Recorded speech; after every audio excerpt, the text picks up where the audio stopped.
Hello hi అండి. ఈరోజు మా మల్లె చెట్లకి చాలానే పువ్వులు పూసాయి. నేనైతే ఆ పువ్వులన్నీ కోసి అమ్మకిచ్చాను మాలగట్టమని. ఇంతలో మా వదిన కూడా వచ్చింది. ఏంటత్తమ్మా ఈరోజు పూల పండగనా అనుకుంటూ. అవునమ్మా పండగే అనుకుంటూ అమ్మ కొన్ని పూలు ఇచ్చింది వదినకి మాల కట్టమని.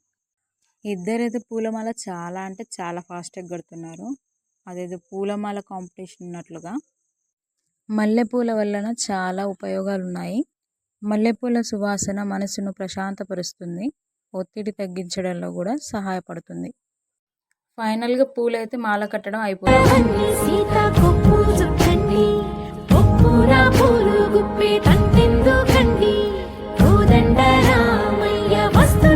నా ఛానల్ మీకు నచ్చినట్లయితే లైక్ చేసి షేర్ చేసి సబ్స్క్రైబ్ చేయండి ఫ్రెండ్స్. బాయ్.